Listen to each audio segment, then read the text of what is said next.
So how did Games Workshop's Kill Team Hivestorm release sell? The Blood Angels army set reappears in the USA. There's a big released Mechanicum box set, small-scale soldiers teasing at other things to come, and 40k appears to be growing with the help of Space Marine 2. Let's do a small roundup of 40k news, rumours and leaks.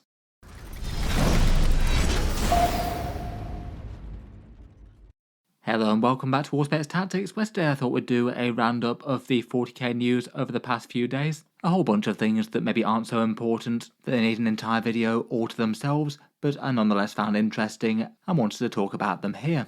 I certainly wanted to take a look at how the release of Hivestorm went down, plus a few more of the prices that we didn't know for that, but also a bunch of other things, including a leaked army set, and a few things that Games Workshop teased over the week.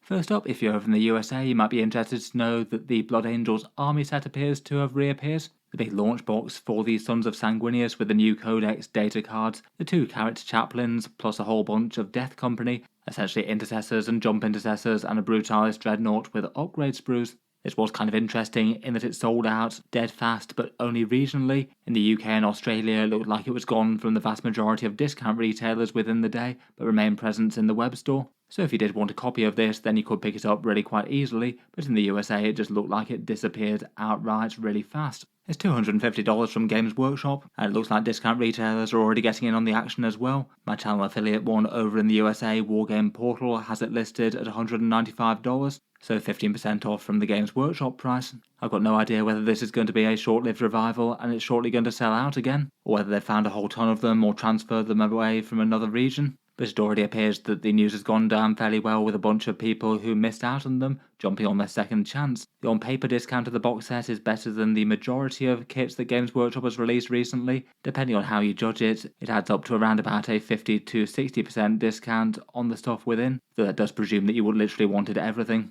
And the 60% is only there if you value the upgrade sprues at absolute full price, which I'm a little bit questionable about doing. In any case, it was generally quite a popular box set. I feel like intercessors and jump intercessors are useful enough to a Blood Angels army, but it might also depend on whether or not you've already got loads of those, as you might not want to necessarily double up further unless you're going to paint these black and fill them as new style Death Company. The main disappointment for this one was that they didn't get a unique kit, which they definitely should have done, but still could be useful enough if you want these exact miniatures. In any case, I'll leave a link to Wargame Portal down in the video description.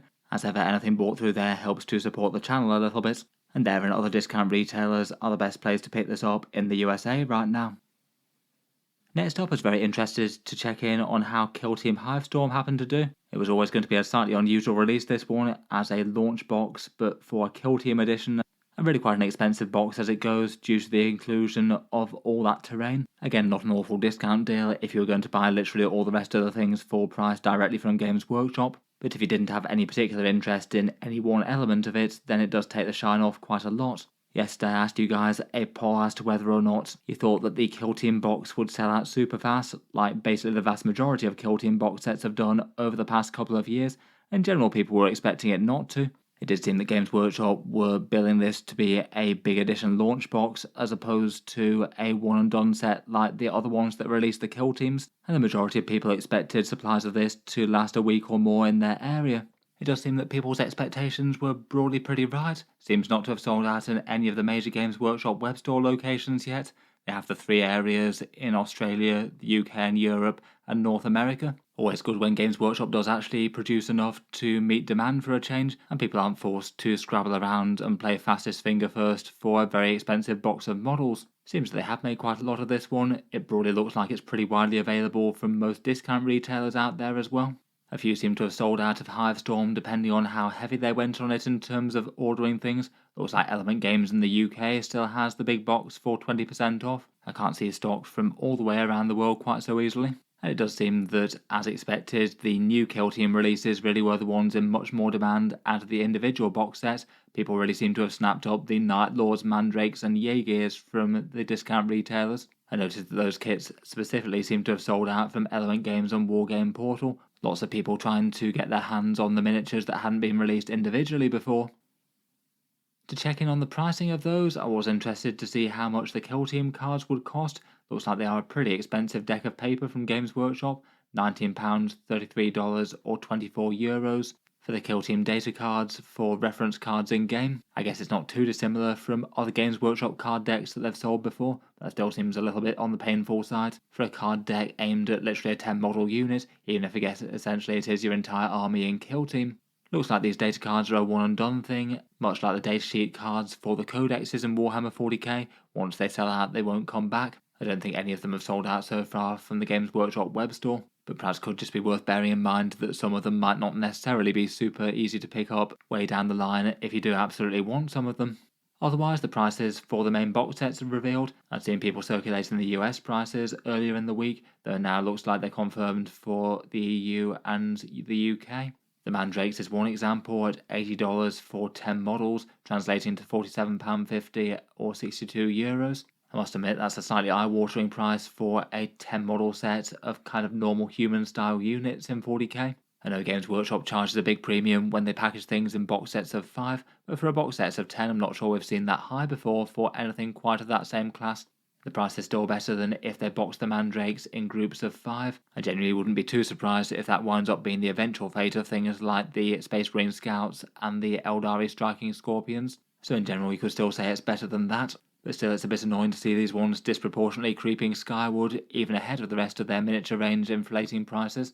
And it certainly wasn't well received when rebox models from the kill teams like the Scouts and the Blooded kill team just arbitrarily jumped around about $10 to $15 up in price for no other reason than an edition rebox plus some tokens included.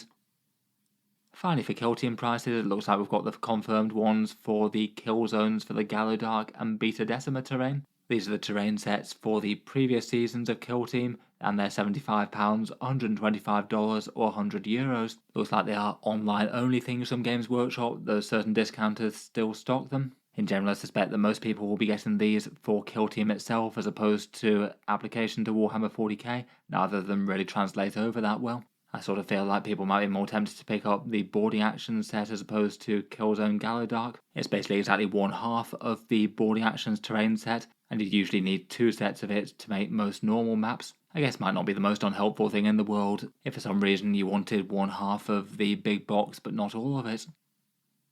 Next up, I thought I'd just touch on one thing that I've noticed in the YouTube analytics. It's kind of curious to see that people are watching a lot more Warhammer content at the moment, specifically due to the release of Space Marine 2. I feel like it's maybe not too unexpected that whenever Warhammer things get thrust into a bit more of a mainstream audience, you get more people checking out the tabletop hobby. But I feel like a trend has to be absolutely enormous to actually be noticeable in terms of, say, channel view counts and things like that.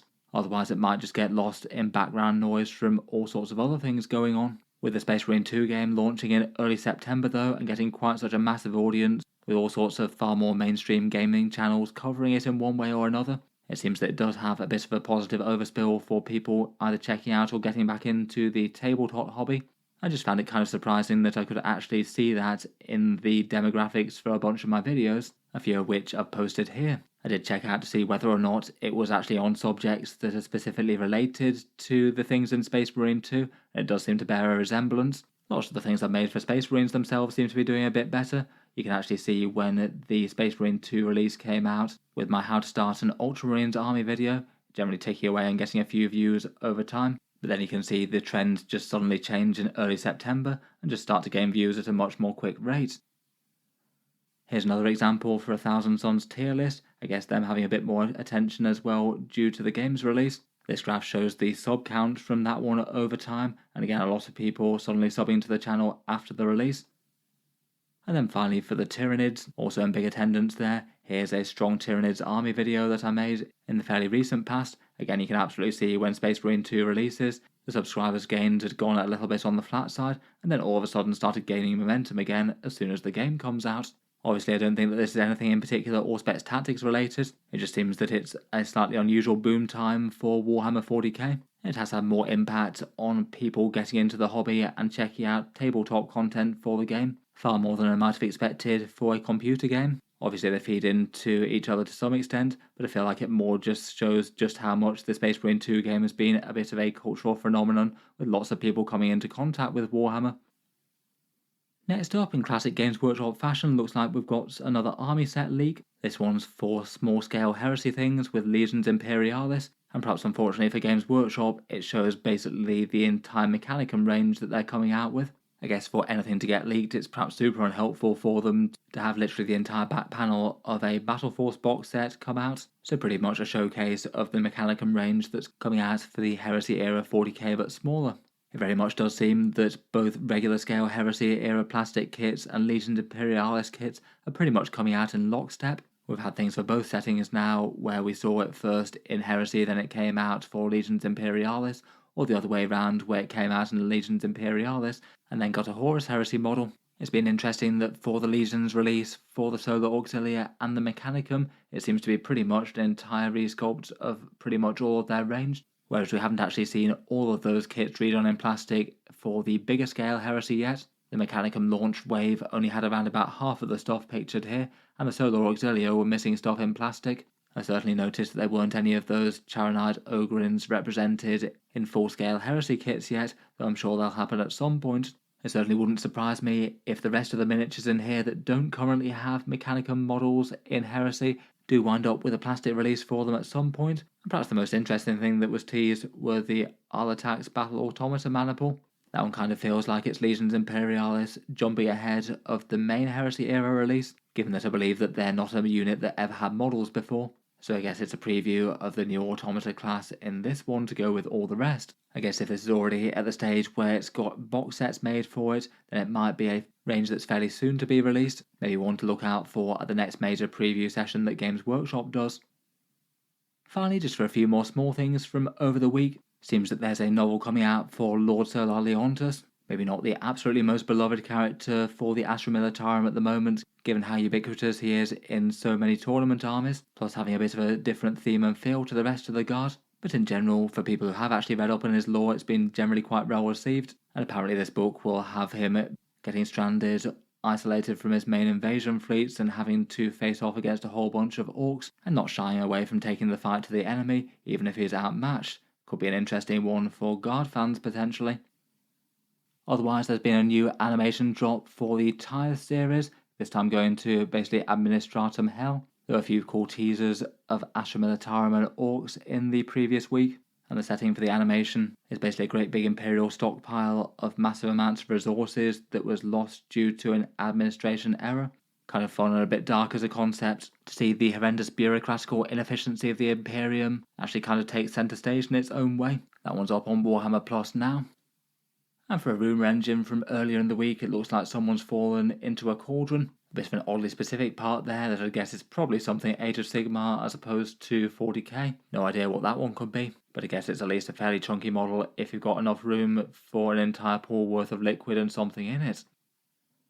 Finally, that just leaves us with 40k releases to come, and until Games Workshop tell us any different, we kind of know a lot of the agenda leading up towards Christmas. We've got the Blood Angels 4 release coming at some stage, the new Sanguinary Guard, Combat Patrol, the actual Codex release and their points, plus the Sanguinor and the Sanguinary Priest as well. This will be a fairly big weekend for the Sons of Sanguinius, even if it's a rocky landing for the new Sanguinary Guard. My guess is that that weekend would probably be the one that brings the solo character releases for Warhammer 40k as well, so the individual ones for the Chaos Lords, Kotias, the Benefactors and the Jump Caroness. There's still going to be a fair few people waiting for those. We've got around about 16 more Kill Team box sets to be re-released. GW said in another 2 release waves for that game, they're likely coming with higher prices now, as we know.